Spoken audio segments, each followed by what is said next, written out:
Birmingham was officially granted city status 130 years ago and has been governed from the City Council House ever since. Have you ever walked past and wondered what it was like inside? In this video, you get the opportunity to tour this great two-listed building and learn about his history with tour guide Julie.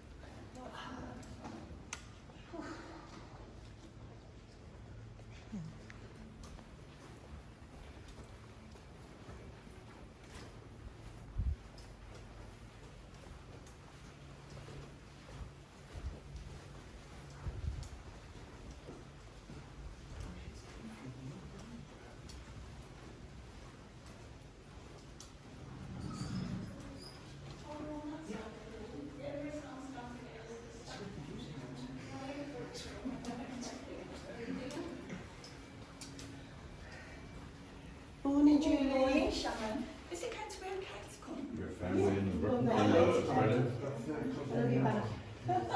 Perfect. Okay then, so this corridor, we generally refer to it as the Lord Mayor's corridor, simply because it has all the photographs of all the Lord Mayors of Birmingham. The first Lord Mayor of Birmingham, and I'll apologise because we've just moved back. You would expect to see the first Lord Mayor up here. Forget it. They've kind of put the pictures back up and we've got to get them to put them in date order. The first Lord Mayor was actually Sir James Smith in 1896. Okay. Birmingham, however, has had mayors since 1838. The first mayor of Birmingham was William Schofield. 1889, Birmingham became a city. 1896, they grant us the title of Lord Mayor. So Sir James Smith was the first Lord Mayor. The only difference between a mayor and a Lord Mayor is the fact that it's over a greater area. So if you go and visit somewhere like Walsall or Solihull, okay, they will have a mayor. Come to Birmingham, London, Coventry, we're all cities, we have a Lord Mayor. So it's just a slight change in the title. Don't get confused with a Lord Mayor and an elected mayor. An elected mayor, like Andy Street, is completely different. That is a managerial role that has budget responsibilities as well, and they have powers and controls. The Lord Mayor is Birmingham's first citizen, so wherever Lord Mayor goes, they represent the city of Birmingham. Okay, so when we get in Lord Mayor's office and you all put your hand up and say, Julie, I want to be Lord Mayor of Birmingham, I'm going to say, great, fantastic. The only thing that's going to be stopping you is the fact that you're not current serving city councillors. So the way it works is the people of Birmingham elect you onto city council as a councillor, and then it's the councillors themselves that get together and formally vote one of them in to be Lord Mayor for 1 year. After being Lord Mayor for 1 year, they become Deputy Lord Mayor for a year, and then they go back onto their full-on councillor role. But you must be a current serving city councillor. You've got to kind of do all the hard leg work first before you get the honour of becoming Lord Mayor for Birmingham. Okay.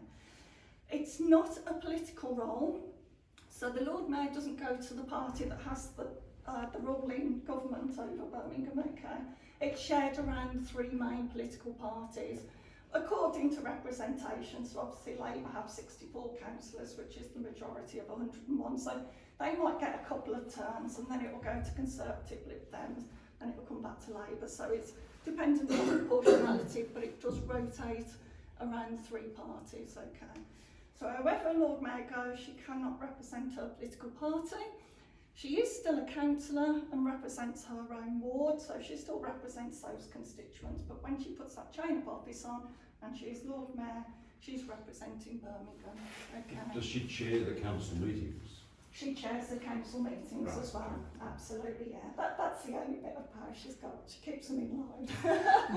Okay, so all the way around, you'll see all these lovely black and white photos up until here, and you might think that colour photography, black and white colour. No, it wasn't. This is actually black and white, but the Lord Mayor at the time time wanted to show the colour of robes, so they painted it on, and the only thing that gives it away is the black and white photo still hanging up above the fireplace. All the way round up until here, 1992, Councillor Barwell, when he became Lord Mayor for Birmingham, he did some research, and the research showed that actually the correct colour of robes for a Lord Mayor are gold and black. So we got the very nice bank that likes to say yes to the City of Birmingham, and they sponsored the new robes. They're black damask silk and it's real gold gilting that's on them. Councillor Barwell was a lovely councillor. Yeah, he wasn't much taller than me, or maybe about the same height. So he also got a bit excited and had this beautiful train on them, which wasn't practical because when he walked along he collected all the dust and dirt, so cleaning bills, you know. So what they decided to do was convert the robes into a tall set of robes. So they're all actually finished off at the bottom, but don't worry, we've got a tall set, a short set and an in-between set. It just depends on the height of the Lord Mayor as to which robes they actually get to wear. The robes are very heavy, okay? I think it's probably like wearing about 5 bags of sugar. That's actually how heavy the robes are. So they don't wear them every time, they wear them for special occasions. The chain of office that you see, okay, has been used since the very first Mayor of Birmingham, William Schofield. And if you see the Lord Mayor around, the first link there is WS for William Schofield. The next significant link there is JS for the first Lord Mayor, James Smith. It's a complete history of all our mayors and Lord Mayors, but what happened was, from the first Lord Mayor, they would add the initials in the link, and they kept adding the initials, and in the end, it was about 1960, they said, stop, enough's enough, this chain's very heavy. Can't possibly add any more links. So what they do now, behind the city's coat of arms, is they've actually got a gold leaf book, so they now inscribe the name of the Lord Mayor as they've been Lord Mayor. So the chain of office is a complete history of all the mayors and Lord Mayors that the city has ever had. It's actually 18 karat gold, it's got 55 enamel links on there, and literally behind the coat of arms, so it's a little gold leaf book they put the name on. The base of it there, the very first diamond ever cut in Birmingham. And there's another smaller diamond above it. There's a diamond given to the city by refugees that came to Birmingham during the Second World War. To say thank you to the city, they presented the city with that diamond, so it was put into the chain of office. It's very heavy, as I say, it's like walking around with a bag of sugar on each shoulder, that's the weight of it. Now, Lord Mayors, when they're male, it's great, they get a lovely suit, lapels, it holds the chain on. Lord Mayor, when you're female, they like to wear blouses and dresses, not very practical with a heavy chain like that, slips everywhere. But I did ask a former Lord Mayor how she managed to secure the chain, and it was with good old-fashioned nappy pins on the underside of it. So just to let you know the secrets of the trade, okay. Which one was that? Pardon? Which one was that? Anita Ward. Yeah. I know Frida Cox. I thought she was really. Yeah, I'm not sure what they did. I don't know what they did then, but I'm guessing it's probably the same kind of formality. She probably wouldn't have told you. So that's the chain of office. They don't take it home, they only put it on for official occasions, and the Lord Mayor's attendant will take it out to Lord Mayor, so it's kept under lock and key. Does the Lord Mayor receive a larger allowance for that year? Does the Lord Mayor receive a larger allowance for that year? Okay, yeah, no, they don't get an allowance for them as such. They get a clothing allowance, okay? They get an allowance because they are a councillor. All councillors get allowances and it's advertised on the website. But when you become Lord Mayor, obviously we can't send them out in the trainers and the jeans every day. So they do get a clothing allowance for clothes, and then they get another allowance, which is not specifically for them, but it's if they go to events and they make contributions to things and things like that, so get a small allowance for that, but they get their councillor allowance as a councillor. Councillors have become leader of the city councillors, the leaders just run past you all then. They get a special responsibility allowance on top of their standard allowance. But if you want to know what councillors are paid, and if anybody's interested, the One Birmingham website, it's up there. We currently have a vacancy for the Sparkbrook and Balsall Heath ward. We've got a by-election coming up in October. So if anyone's interested, contact elections. You have to get 10 people to sign your nomination papers, and then it's down to the public, okay? Who sits on City Council is not a decision that's made by the council, it's a decision that's made by the people of Birmingham. So if you don't like your local councillor, then you need to make sure that you vote in the local elections for the councillor that you want to sit. Okay, so But the councillor we needs to can't live, change that, they it's need the to live in the people ward. that change it. They need to live in the ward though, is it? They represent. Yeah, they have to either live Yeah. or work within the ward. Okay, Okay, so good. yeah. So as long as you work or live within it, so you might have a job within the ward and want to represent it. You've Yeah, got to have an yeah. interest within that ward, yeah. Okay? But if you are interested, best way to do it, contact one of your local councillors, okay? Or one of your local political parties and ask what, you know, they felt. I have to be 100% honest. I'm not supposed to put anybody off becoming a councillor. I know what they do, and I wouldn't be a councillor if you paid me £1 million. But you have got to be that kind of person if you want to be a councillor. You've got to want to represent other people and put yourself forward. Personally, I like my private life, I like my TV, I like my family, and having people ringing me 24/7 with issues or complaints, that's not for me, but I don't want to put you off. I don't want to put you off. Yeah, I am going to get shot one day. Please speak to our councillors. They seem to enjoy it. Some of our councillors serve for many years and they really do enjoy it. But as I say, you've got to be, I'd be crying with every constituent that came in with a sorry story, so I couldn't do it. Can't solve all the So we're problems. coming all the way around to councillorism. Now obviously we've been in lockdown for a couple of years and we haven't been doing everything we normally do, so we haven't quite got the pictures of the Lord Mayors that's followed councillorism. And I previously said you're only Lord Mayor for 1 year. That is the normal process. However, councillorism held the office for 2 years during COVID because we didn't have the standard meeting to be able to elect a new Lord Mayor. The current Lord Mayor for Birmingham is Councillor Maureen Cornish, okay? So she's the Lord Mayor, and the Deputy Lord Mayor is Councillor Shafiq Shah. He is stood in to be Deputy Lord Mayor. He was Deputy Lord Mayor before and Lord Mayor before. Here he is, okay?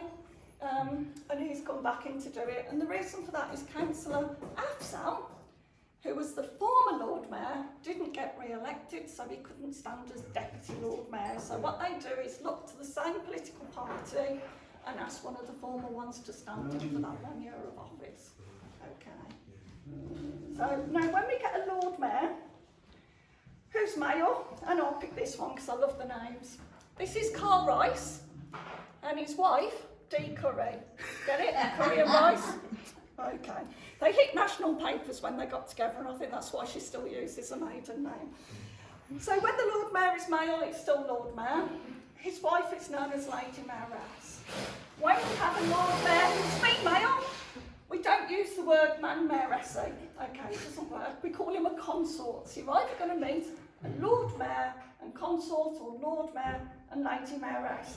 But the title of Lord Mayor does not change whether you are male or female deputy. It's all of a Lady Lord Mayor, that doesn't exist.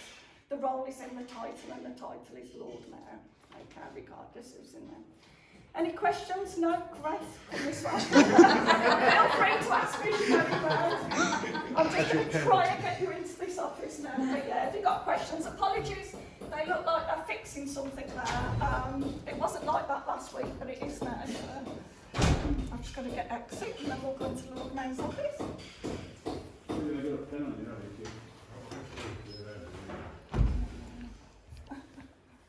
She might be on the phone, sorry.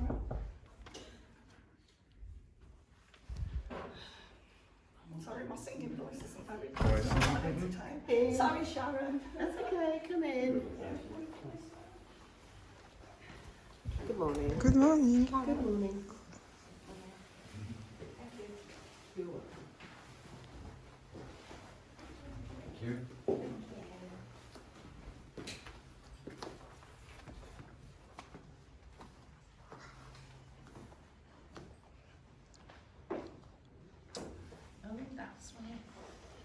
mascot ended up. Yes, that's it.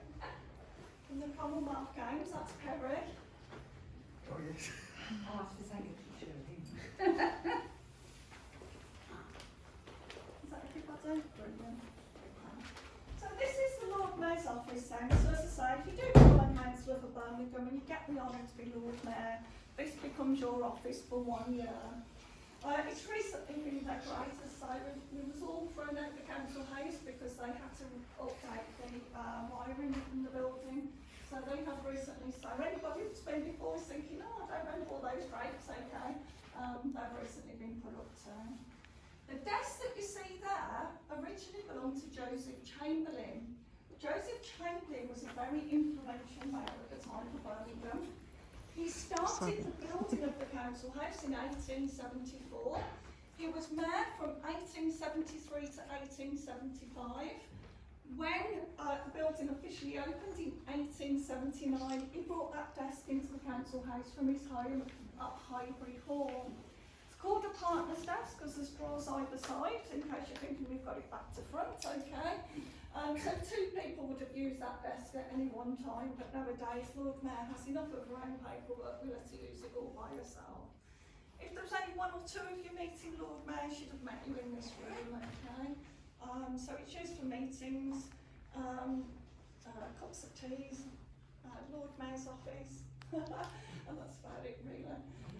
The picture of the Queen and Prince Philip, that was given to us in 1955, and that was the first time the Queen officially visited Birmingham in her capacity as Queen, okay. And that one over there, most people think is the Queen, is actually the Queen's mother. And that was given to us when she came to open the Victoria Law Courts in 1987. Okay.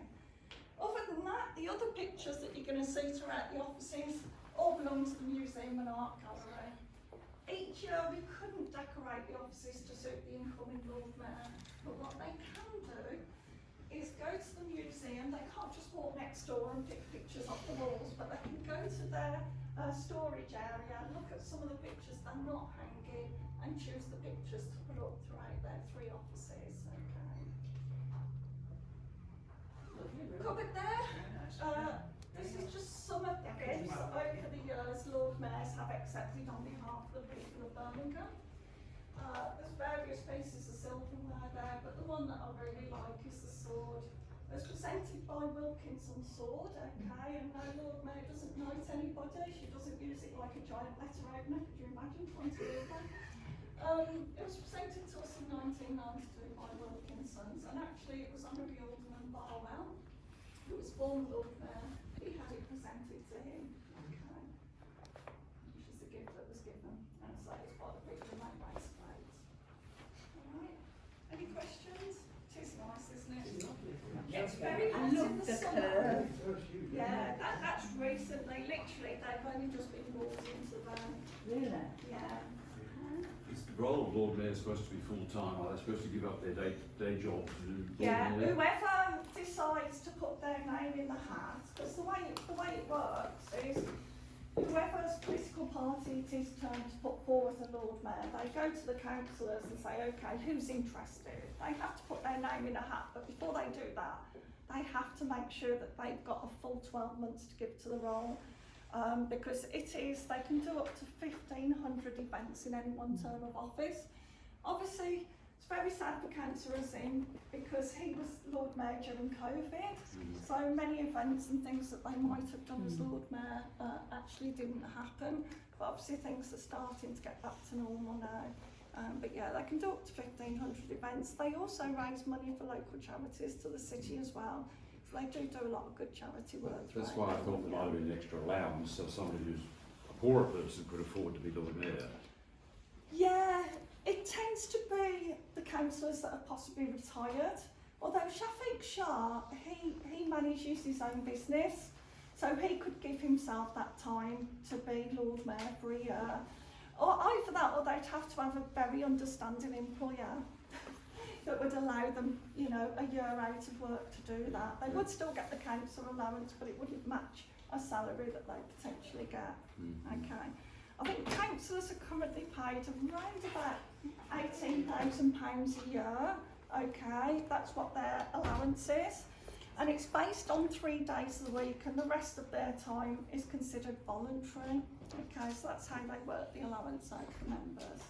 Normally Lord Mayor would be working today because Lord Mayor's role is 7 days a week, but during the official period of mourning, all but the essential duties have been cancelled as a sign of respect. Can I ask a question? Is that meant to hold the mace or a mace? Yeah, there is a mace, yeah, and actually I think you just see it. Oh, I don't know, it isn't That in the holds the pictures mace. though. The mace is currently in the safe. It was taken out yesterday for the accession proclamation, which was made over in front of the Library of Birmingham. Normally it would have been here on the balcony, but with the Pollinations event going on, that wasn't appropriate, so the mace was taken out. It was of course shrouded at one end, which is appropriate for when you're dealing with an accession proclamation. It is upended and then it's changed again at the end of the proclamation. So anybody who was over in Centenary Square yesterday would have been fortunate enough to see that.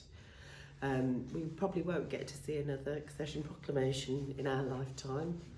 And I imagine Charles will go on for at least another 30 years, I hope so. And certainly I won't be doing it. It was a once in a lifetime thing, so I feel very privileged to have been part of that.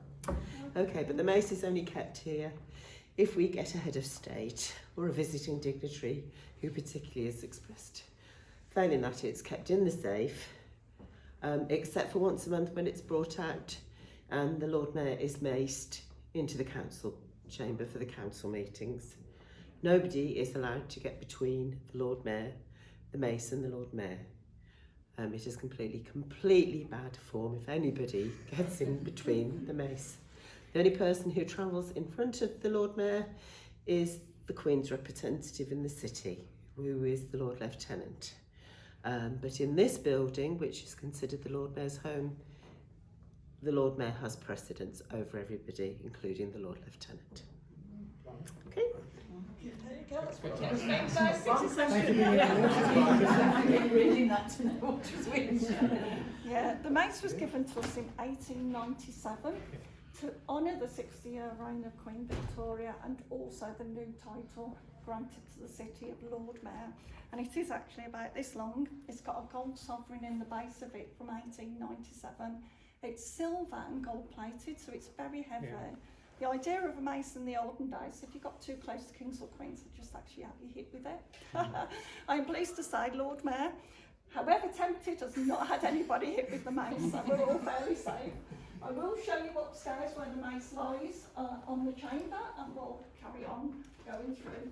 And any questions, feel free to ask. And yeah, if anybody somehow missed the Commonwealth Games happening in Birmingham, that mascot there is Perry from the Commonwealth Games.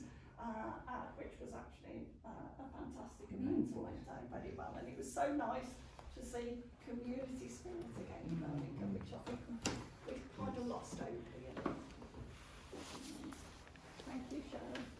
There you go, learn something new.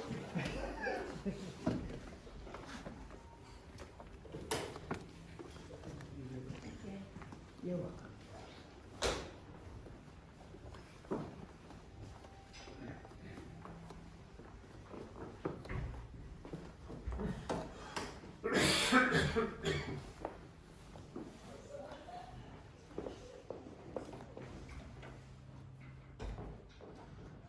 This is a nicer office than the Lord Mayor's office. Seems lighter, doesn't it? Yes. So what's this one used for? She'll tell us in a minute. I thought you might have mentioned it on hard of hearing. Not so far. Nice view. Okay, so this room then is the Lady Mayoress's room. In all the years of having Lord Mayors, it's predominantly been male in the role, so it's very hard to get away from the fact that we've always had it as Lady Mayoress's room. But it is where a Lady Mayoress or consort, depending who's in office, can actually use as their room. It's also where Lord Mayor, Lady Mayoress can actually have or consort a rest in between functions. As I say, any 1 year of office, they can do up to 1,500 events, so they can leave the house at 6 o'clock in the morning and not get much before midnight, so they can be kept very busy indeed. And it's a very pleasant, relaxing room, so Beautiful. yeah, it is, it's lovely, isn't it? My office doesn't look like this.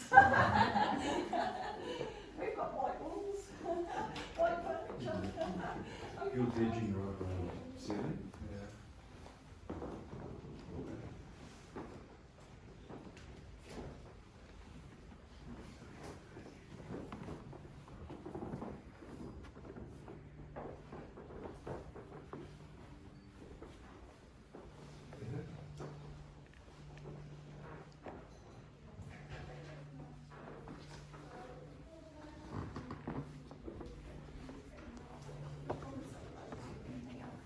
Usually up to about 20 people, although I do know in the past when we've had a whole class of 30 school children, Lord Mayor will squash them into this room. It's a bit more difficult with adults. Anything larger than that, then they'll use the banqueting suite upstairs, which we'll go and have a look at. But this room is primarily only used by Lord Mayor. Unless they've got an important TV interview, then they might ask Lord Mayor to use this room for that. Can the Lord Mayor use it for a private function? Let's say. No, not private. It's all got to be council, so it's got to be an event of the council. Use it. You can't suddenly have a family round for Sunday lunch, that just wouldn't work. Okay. Yeah, sorry. But I mean, the honour of being Lord Mayor, I mean, they get invited to so many events and everything. Former Lord Mayors have said one of the downsides is you do tend to put a bit of weight on because you don't like to say no to anybody. So, yeah. Okay. And it's always nice when people and organisations invite Lord Mayor out as well. Okay. Now we are going to make our way up the main staircase. You sure you're all okay with the stairs? Yeah.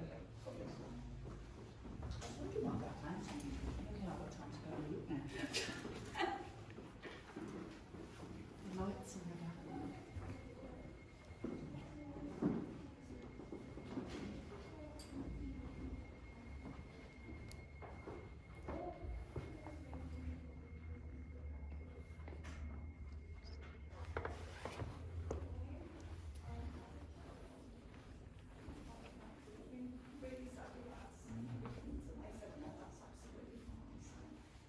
But that's why the building's not as busy as the normal one. Usually all these rooms are constantly in use.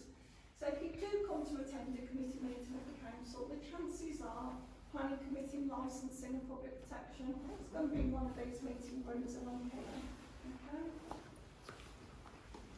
All agendas, reports and minutes of meetings are actually on the website, okay. Sorry. Are you okay to go up the main stairs? There's quite a few stairs, or do you want me to put you in the lift? No, I'm all right. You sure you've arrived? If you have lift here, I know somebody's got a lift here. So. Yeah, no, we have got a lift. Yeah, I'm okay. all right, yeah. So, good.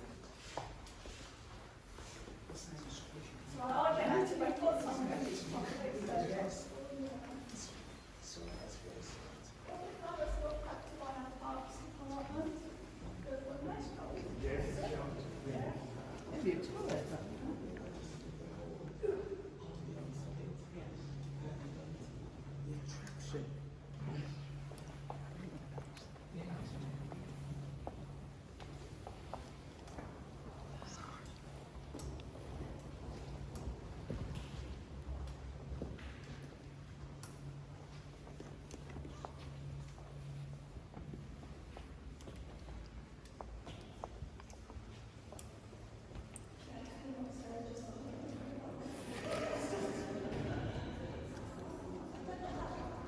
Sorry. Oh, sorry. My husband works for the Parks Department, Ah, really? so I don't always see his work.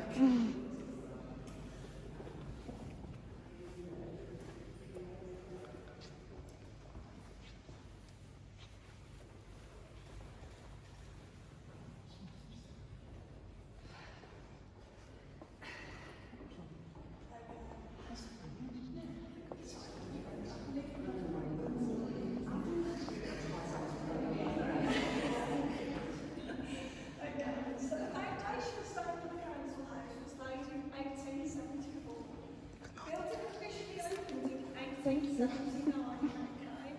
So it took 5 years to build the council house, which is pretty remarkable.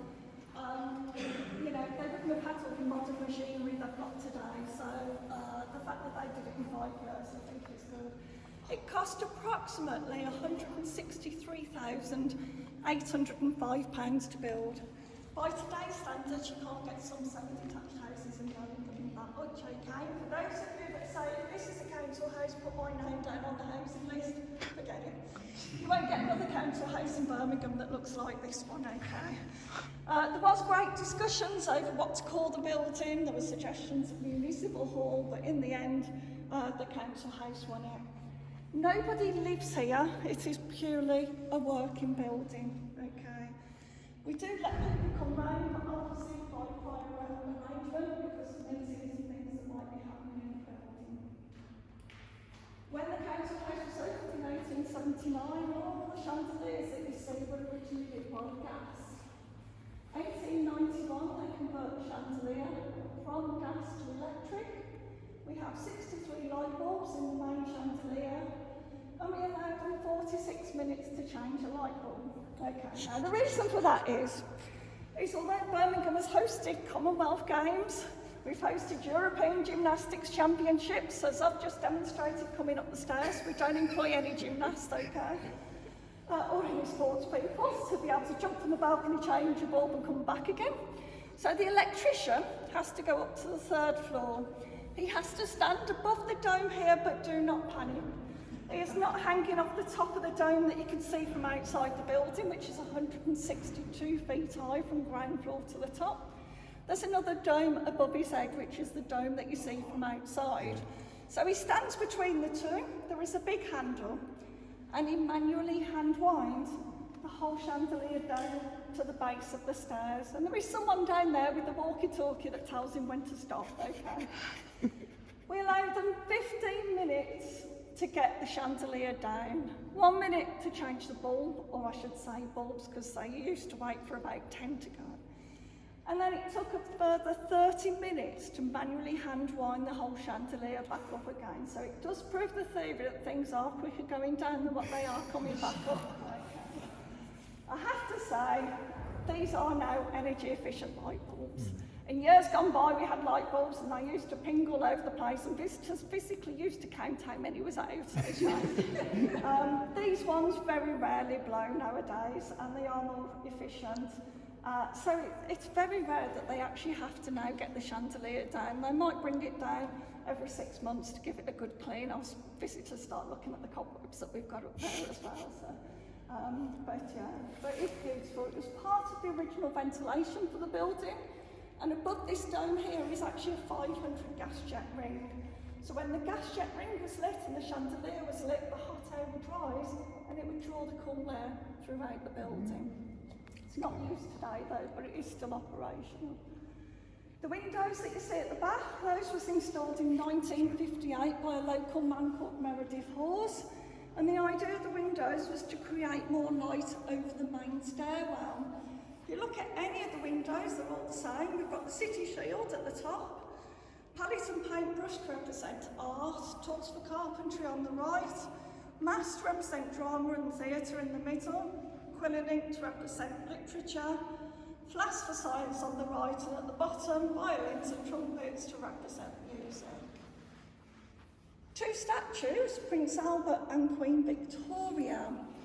Because when Prince Albert died in 1861, because the public liked him so much, they actually paid for the two statues by public subscription. They gave us the money for the statues to be commissioned. Prince Albert was done in 1868 by John Henry Foley, and it's said to be done in Carrara marble. They had so much money left over, they then commissioned the statue of Queen Victoria, but didn't commission it until 1883. John Henry Foley had died, so the sculptor of that one was Thomas Woolner, and that's said to be done in pure marble. But it's a really nice statue of Queen Victoria. It's very rare to see such a young-looking Queen Victoria. Most people remember her like the statue in Victoria Square, a bit older and a bit sterner. You can actually just about see her wedding ring on her finger when you go back down the stairs.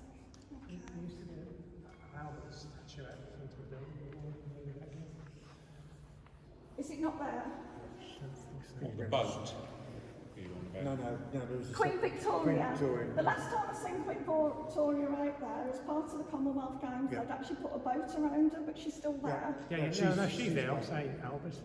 There used to be many years ago. Oh right, that's before my time. Oh yes, Yeah, no, I don't remember that one. I remember these two, yeah. Yeah, that I must was have thinking been he was down. telling me Victoria. That was when it was a main island. Last time I seen her. About 1970 when I it just thought I'd ask somebody right now. Great Britain visits Birmingham, they become a free man of the city. Yeah, well, yeah, not all prime ministers, okay. Some, it's usually notable service to the city of Birmingham that they granted it. Joseph Chamberlain, and you'll probably see Neville Chamberlain, obviously, he was a local councillor before he became a member of Parliament. And the Chamberlain family was a big family within the city of Birmingham, okay? They did a lot. As I say, Joseph Chamberlain, he was instrumental in getting water to the city of Birmingham, all the way from the Elam Valley, without a single pump. It's all done on a gradient, which is pretty remarkable how they do these things. And often what you'll see is names of roads, of schools, and that's where they come from the freemen. And you probably think, oh, I know Avery Scales, Lloyd's Bank, and that's where they've all come from. But freeman is given to someone who's done notable service for the city of Birmingham, okay, and it's granted to them. Simon Rattle was made freeman. Yeah, because he was conductor, and he's over there, 1996. He conducted the city's orchestra for over 18 years, so to say thank you to him for his service, he was granted it. Peter Hollingworth served as a local councillor for over 50 years, which is quite an achievement. They don't usually grant freemen to ex-councillors, but because of that achievement and all those years' service, he was granted it. So it's granted for different reasons. It goes to City Council and they vote if they think that it's deserved. Yeah, which one? So Balfour and Lloyd George were both prime ministers, weren't they? Yeah. So they did something for Birmingham. The what, sorry? Lord George. Lord George and Balfour. Lloyd George, yeah. Balfour was the prime minister, I think. And above was an Australian prime minister, William Hughes. Oh right, okay. You probably know more about this than me. But yeah, it's given for lots of reasons. You'll see on there. Winston Churchill's on there as well. I think he's probably over there. He was actually granted freeman of over 80 cities, okay, in honour of the work that he did during the war. So yeah, basically that's why he was granted it as well. But yeah, it's given for lots of different reasons. It's not given every year, it's just as and when someone gets nominated. Do they get any privileges like some other freemen that haven't heard sheep over? No, do you know exactly I'd like to see a load of sheep running through Birmingham. No, not as far, no. And they even have to pay council tax. Yeah, It doesn't exclude them from that either. It's just purely an honour that's granted to them.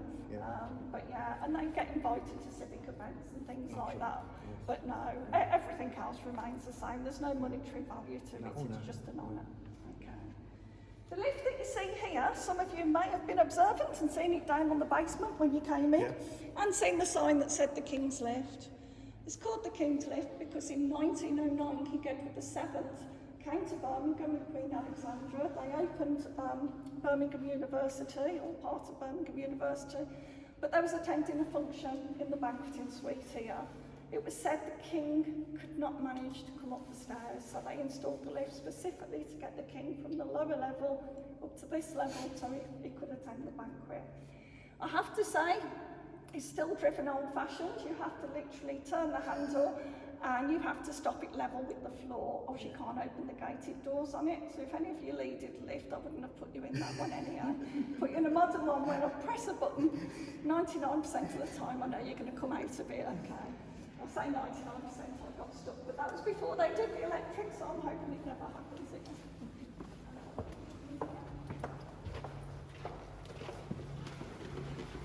Ooh.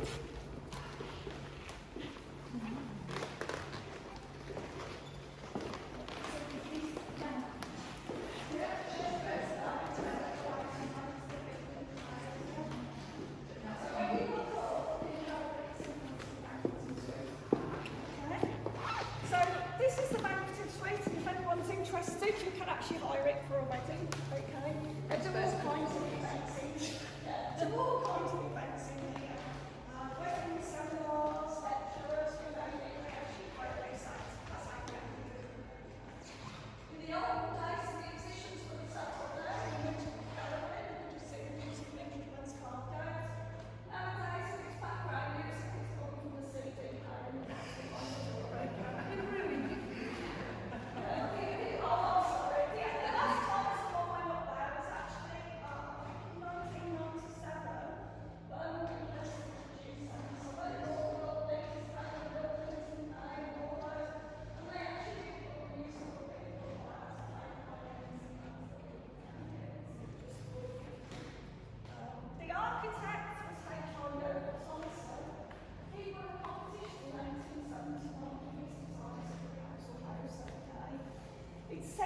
based on a typical Venetian palace. Now, I've not been to Italy and looked at their palaces. We have had Italian visitors and they've said yes, it's definitely their architecture, but I don't know. But apparently that was his idea of the designs that he put in the council. It is beautiful, there is no architecture like this anymore. We did used to have a carpet hanging out, but since coming back to the carpet, it's not here and that one of those back to the solid be interested to see if the carpet comes back.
Choose that they might, you know, want specific amount of put in there, specific people around it, so it's usually and then the kitchens and through that.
They go on the balcony and wave to the crowds in Victoria Square.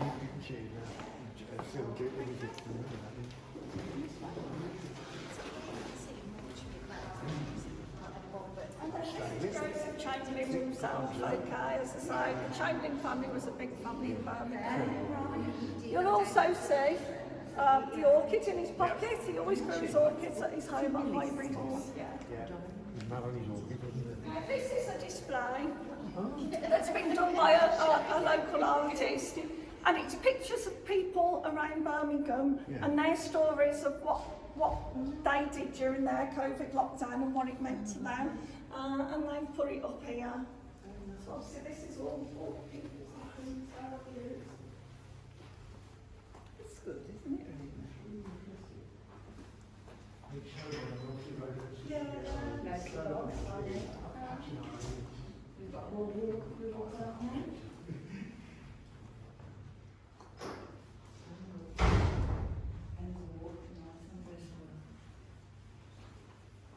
So, because this room had this very big room, is there a special name or is it just functional? It's the banqueting suite. The whole lot is the banqueting suite. This end is the bank room. The far end is the drawing things, checking partition it off. And the reception that we went through there is literally the reception. The whole lot referred to as the banqueting suite. And this is what I really like, because you come out all these dark corridors, and then soon they open it. It's just fun. It's absolutely beautiful. It's a bit like a Christmas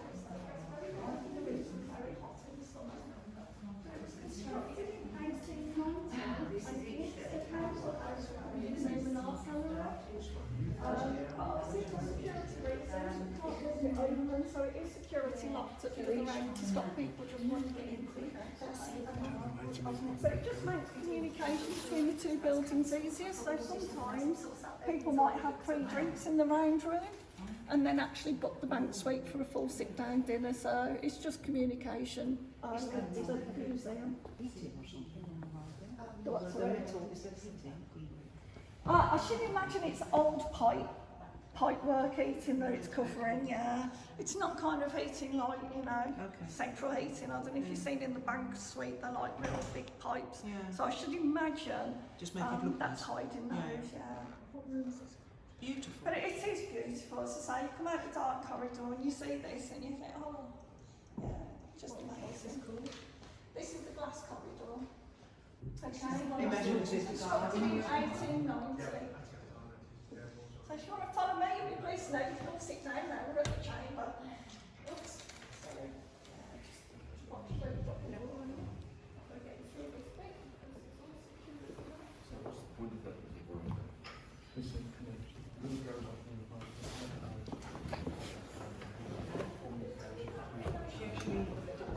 Goes to the museum. The museum? Yeah. Of course, yeah, the museum linked to the castle. Okay. Yes, that's true.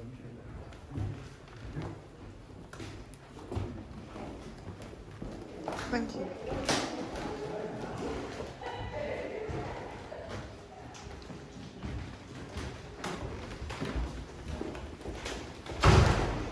Okay, so we're nearly at the chamber. This is the last room. This is the names room, and we call it the names room simply because it has all the names. Very first mayor of Birmingham, William Schofield, 1838. Size of Lord Mayor, 23rd of June 1896, all the way round to Yvonne Mosquito. As I say, we're a little bit behind. We've got to get Councillor Mohammed Hassim up there, and we've got to get Councillor Mohammed Afsal up there. And towards her 1 year end in office, they'll also come and put Maureen Cornish up there as the current Lord Mayor.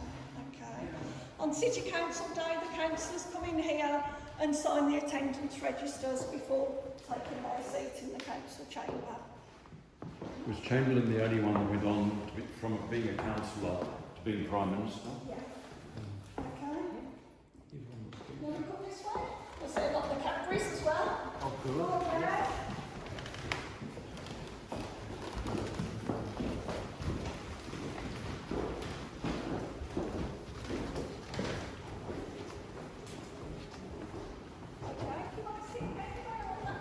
Chamber. Don't worry, I'll give you all a chance to sit in Lord Mayor's chair. I have to have a lesson on turning the lights on since they've changed it all. Sit down.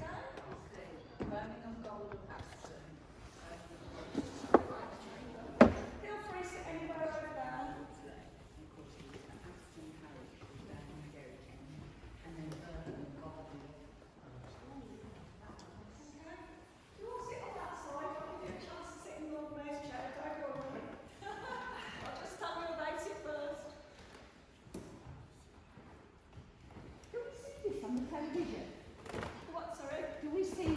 Television sometimes. We've seen this. Yeah, it is this on that you see on the TV when they're reporting back from council. If you've ever watched the live streams, this is where it's being streamed from. So, this is the council chamber. Birmingham is the largest authority in Europe. Although London is the bigger city, it's run by smaller borough councils. Birmingham is run by one council, okay, which makes us the largest. We have 101 city councillors. We currently have, this is where I'll see if anyone starts to get changing seats, okay, 64 Labour councillors who sit on the left-hand side of the chamber. They pretty much take up all those seats and pretty much halfway into the middle where they would be Labour councillors, okay. You on the right, there are 22 Conservative councillors. We have 12 Liberal Democrat councillors who actually straddle the two roads towards the back, so you're probably Lib Dems and you might be Conservative still, okay. Very back row, we have 2 Green councillors, okay. So that's the political breakdown of Birmingham. And for those of you that are really quick to add up and say, Julie, that's only 100 members, I'm going to say yes. Sadly, Councillor Mohammed Hassim has died in office recently, so we are going to a by-election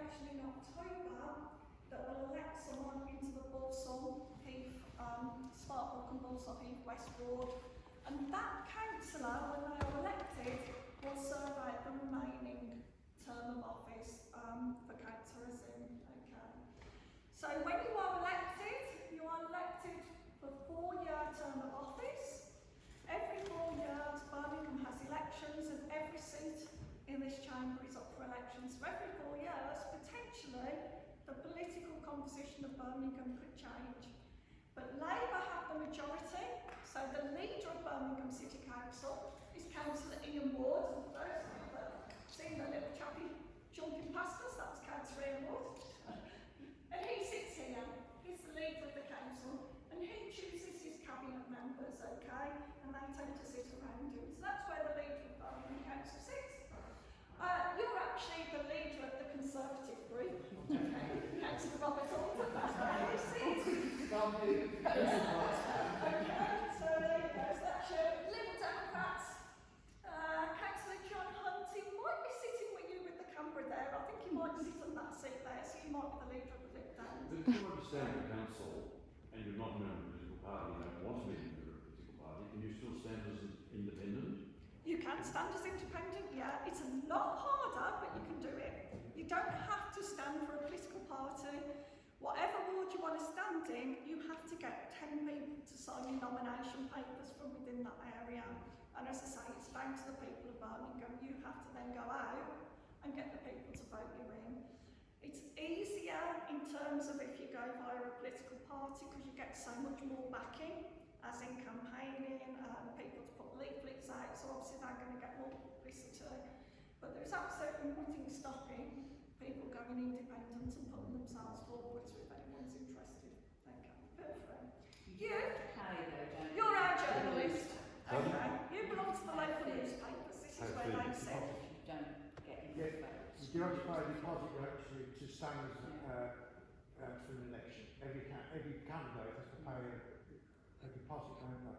Yeah, they pay a deposit, and if you win the election, you get, I think you get your election expenses back. So yeah. It's not some of the letters. Yeah, I wouldn't know how much it is. It used to go go on to on our 50, I'm not sure whether it's gone. There you go. She's going to become a councillor for Birmingham. I'm watching the next elections in 2026. In Australia, other than inner Sydney and inner Melbourne, everyone's independent. Oh, right, okay. Everyone's just representing the community and doing their thing regardless of political parties. I'd absolutely be in favour of that all the way. I completely agree with that. At the end of the day, although they belong to parties, they are here to represent their wards, to represent the people from that community, and that's all that should matter. Okay, but yeah, so I agree with it. So anyhow, this is the local newspapers. The local newspapers sit here to report back what's going on in council. They used to sit behind the clock-up lamp. But what happened in 1911, Birmingham took on wards like Aston and Handsworth, so we needed to get the extra seating in the chamber, which is this running seating that you're sitting in now.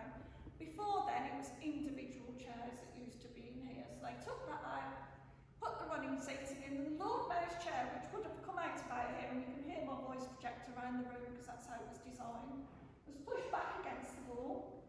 The press lost their gallery, and this is why they sit here. You can just see the doorway that's up there. The only person that goes up there now is the same lucky electrician that gets to change the light bulbs. He gets to change the clock from summer to winter, okay? So, and that's the only person that goes up there now. So that's the press. As members of the public, you can attend City Council meetings. Normally there would have been one tomorrow, but as I say, all meetings have been cancelled, okay? So the next one, it's looking like, they haven't set the date yet, but it's looking like it's going to be held in October. It's usually the first or second Tuesday of the month, and it starts at 2 o'clock, and they usually go on till about 7:30 at night. So whilst you're sitting in those seats for 5 minutes and thinking, oh, that's quite a comfy chair, when you've sat in it for a few hours, it does get quite uncomfortable. Councillors can get up and go out and come back in the chamber during the meeting. You cannot just get up from this side and stroll past Lord Mayor and go out. As already explained, it's disrespectful to walk in front of the mace which lies here, okay, and the Lord Mayor. Those councillors leave by those doors, those councillors leave by those doors. You cannot walk in front of the Lord Mayor, okay. As members of the public, as I say, you can attend. You couldn't come through the council house like you have today because of security. You would go around to the gatehouse, they'd show you up the back steps, and you come out those doors at the back, and you're sitting there, sitting under the hotmans, strangers, or the public gallery. You can sit and you can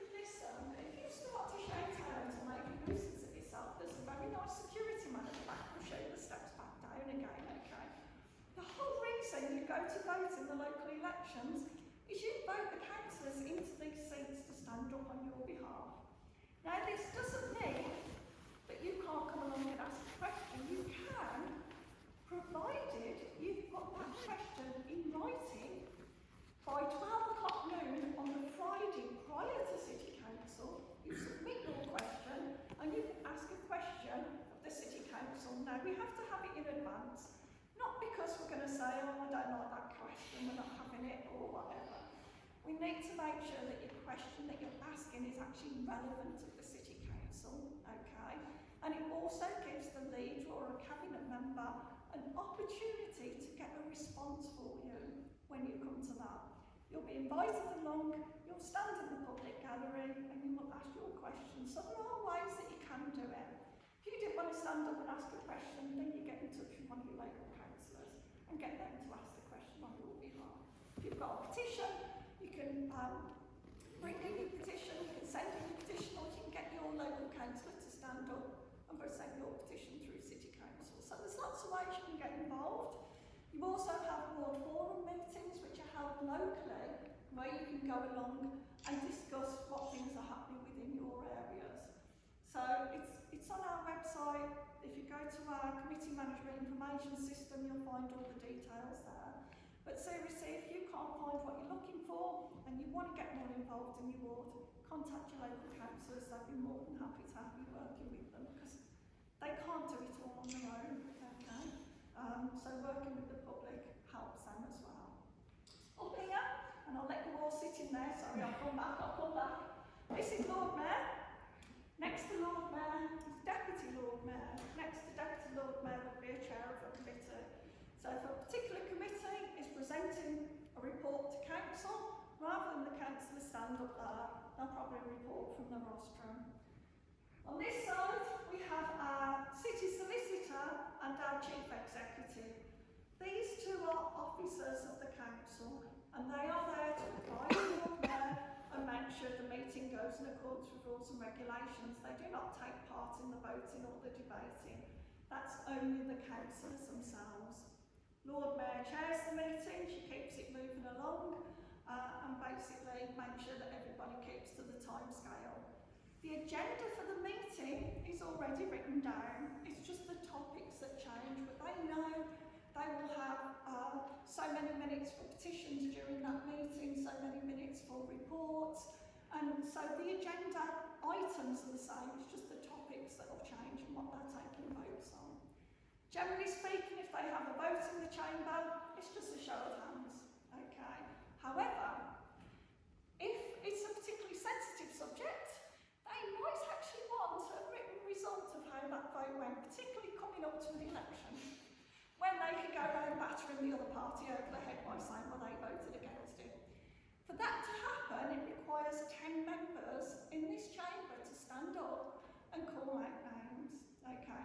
Now, when I first read that and thought, oh, 10 people to call out names, I'm thinking, oh, what? It's their surnames, okay, they just stand up. Or literally, they just stand up and say name. They don't start shouting funny names in the chamber. But it takes 10 councillors in support. When they go to the electronic voting, you'll see you've got buttons in front of you. Ignore the two outside ones, that just gets the system going. The plus means yes, the minus means no, and the times means abstain. That means they're not really sure which way they want to vote, or they don't wish to take part in that vote. When you voted on your buttons, these two screens on Council Day are lowered. It will show you the results, it will show you the names, and it gets printed and recorded in the minutes that way. Usually, if it's just a show of hands, it's just recorded whether the vote has been lost or won. If it's a name vote and it goes electronic, the names are recorded as well, which way they voted. When you come to speak, you'll see that lovely little digital clock there. The green light comes on at the start of your speech. It could be 3 minutes, 5 minutes, 10 minutes, depending whether you're putting forward a motion, seconding it. Amber light comes on, you've got 1 minute left. When the red light comes on, you've got to sit down and be quiet, okay? Lord Mayor will keep an eye on the time. She's got a red little digital countdown here, which you'll see when you come up to Lord Mayor's chair. So that's how they manage the meeting. Most councillors do observe the lights. It has been known in the past that other councillors start chanting time, so they might as well sit down if you can't hear what they're saying anyhow. It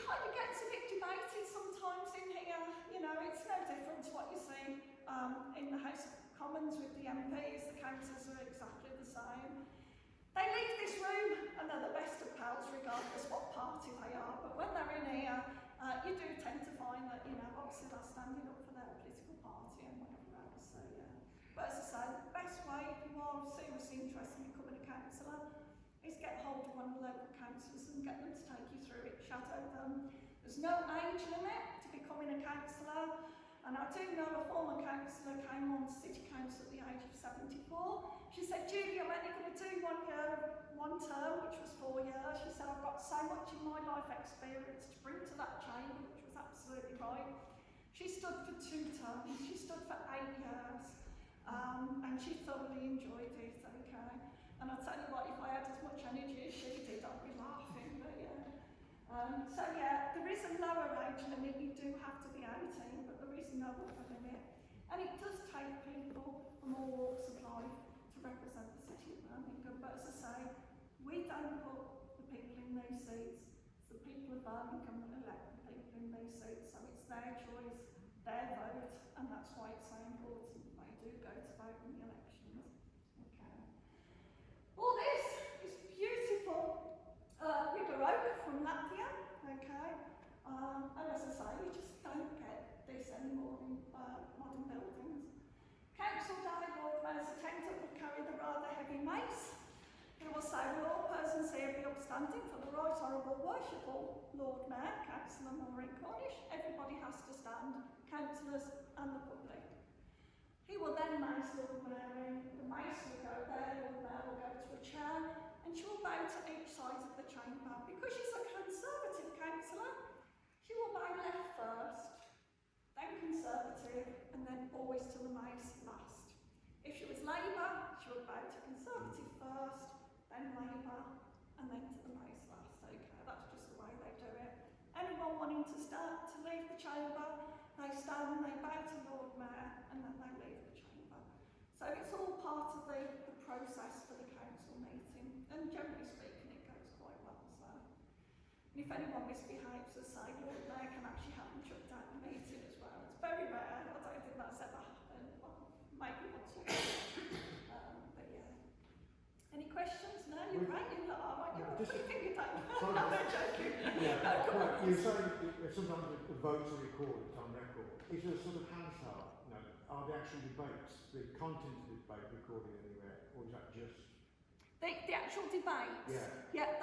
The whole of the council meeting is streamed live. Yeah, I mean, a record afterwards. I'm talking about in the past, is that minutes or, you know, like. Yeah, all the minutes, they're all on the So website, okay. and the way the votes aren't kept separate, but they are part of the minutes, and the names and list of names are in there. Okay. It's all on our website, all the agendas, minutes, reports, decisions, you name it, it's there. If you're thinking, oh, Julie, I really wanted to watch last City Council meeting, I'll say, feel free. You go on the website, it's all there, and you can sit through 5.5 hours or whatever it is, and you can watch past meetings. So all this live, it's streamed live, you can watch it live. Obviously, it's nice to come along because you get that kind of atmosphere, what's going on, as opposed to seeing it live. But yeah, it's all there, it's all open, and if there's anything that you think that should be there that isn't there, as I say, the allowances members get paid, the expenses they claim, it's all on the website as well, so there's nothing secretive about any of it. May I ask you on your knowledge, what is your role within? My role is an admin officer, so I tend to be at the computer most of the day, so it's nice when people want to come round because I take a step away from my desk and take people round. The only thing is, as I say, we've been out the building for 2 years for COVID, then a further 6 months until they finish the rewiring, so we've only just come back in, so I'm going around thinking, oh, that's changed. Oh, okay. But it is nice, but no, generally speaking, I'm on the computer all day. So. Well, you combine it with a lot of knowledge. Yes. Yeah, I've actually been employed by the council for 30 years now, not doing tours, obviously, because tours is a nice side. It's not, you know, a day roll or anything like that. But obviously when Heritage Week's come along, but I wasn't sure what was happening. I had to go into the leader's office today because I wasn't in Friday in work. And then I've seen all the messages to say all the meetings, and as you know, Lord Mayor's event's been cancelled, and I'm like, oh, okay, am I going to get in real trouble because I've got tours going on this week? And they've said, no, that's fine. So I let don't me think carry on. Yeah. some services, I don't think the Queen would have liked them cancelled, you know. No, I don't think she would have done. I mean, what greater heritage do you get than the Queen and the King and everything else? And it's like, and she never stopped once, did she? So I don't think she'd expect. That was my opinion, but obviously I'm not in a position of control, so you know. But it's. I thought that when they cancelled some things, yes, they do get that. It's each to their own, isn't it? Yeah, and I think that's what it is. But I hope you've enjoyed it. I mean, this is the last room now. Everywhere else, as I say, it's plain white walls, nothing fancy. I've seen the round bits. Yeah.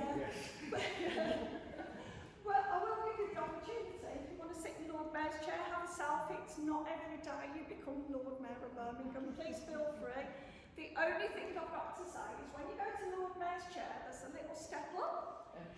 People remember the step up, but so many times I see them heading towards that wall when they're coming back down. So please remember the step up and the step down, so I know that you're safe. But if you want to go and have your picture taken, feel honestly, it's an honour. Who sits on this? Nobody sits there. Just in case they drop the note. It's highly polished, because if someone wants a note to Lord Mayor, I'll slide along and then slide back off again, and that's about it.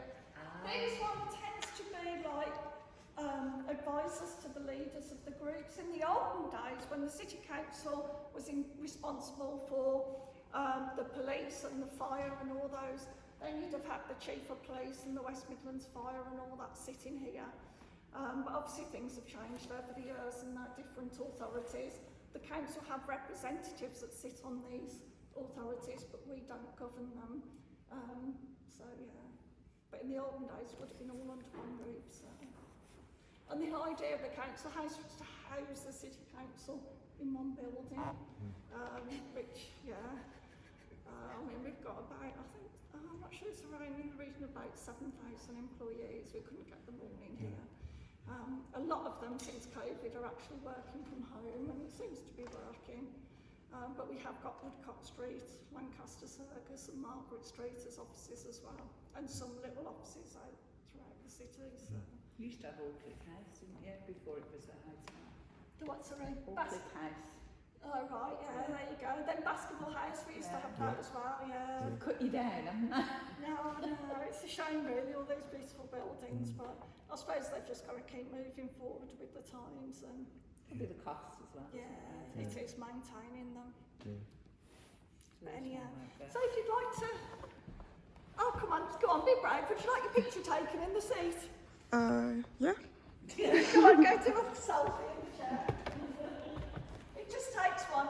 It's amazing when people sitting there, like somebody who becomes 6 foot tall, because they get that power under the seat. But yeah, please sit in there. It's not every day you get to become Lord Mayor of Birmingham. Yes.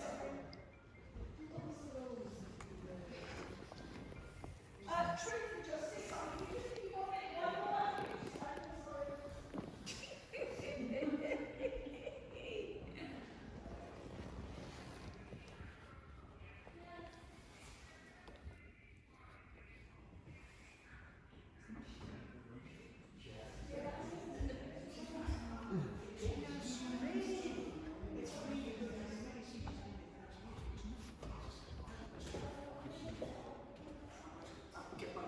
Let me see.